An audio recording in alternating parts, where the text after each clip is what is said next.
కేంద్ర హోంశాఖ ప్రతి సంవత్సరం నిర్వహించే స్టాండింగ్ ఫైర్ అడ్వైజరీ కౌన్సిల్ సమావేశానికి హైదరాబాద్ వేదిక అయింది. 1956వ సంవత్సరంలో విపత్తుల నిర్వహణ కోసం ఏర్పాటైన స్టాండింగ్ ఫైర్ అడ్వైజరీ కౌన్సిల్ 49వ సమావేశం ఈ నెల 9 నుంచి 11 వరకు జరగనుంది. ఈ మీటింగ్లో దేశంలో అన్ని రాష్ట్రాలు, కేంద్రపాలిత ప్రాంతాలకు చెందిన ఫైర్ శాఖ ఉన్నతాధికారులతో పాటు సివిల్, డిఫెన్స్ అధికారులు పాల్గొన్నారు.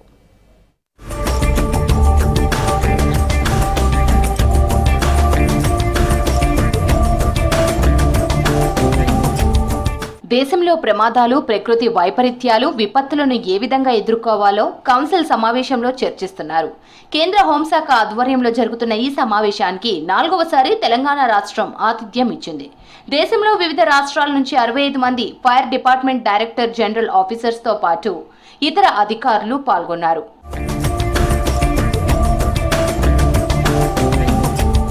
విపత్తుల్లో ఫైర్ సర్వీసెస్ అందించిన సేవలపై చర్చించారు.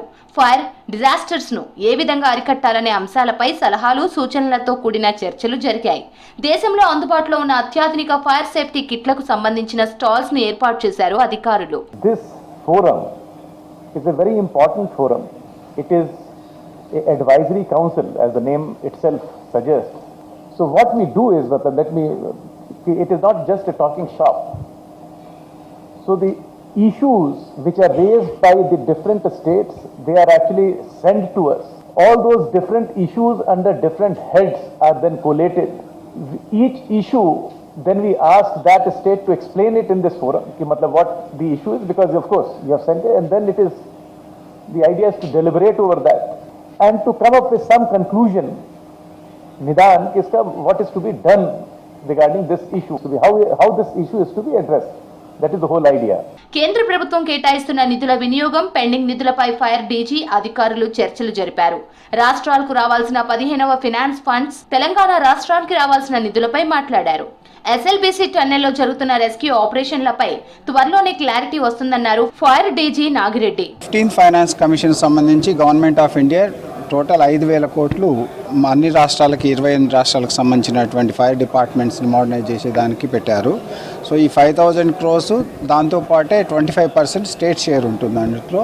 సో 6,250 అరౌండ్ ఆ మొత్తం అమౌంట్ కూడా అన్ని రాష్ట్రాలకు అందుతుంది.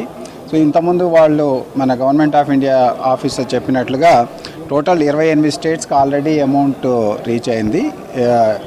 ఇంకొక 1 or 2 స్టేట్స్ మాత్రమే పెండింగ్ ఉన్నది.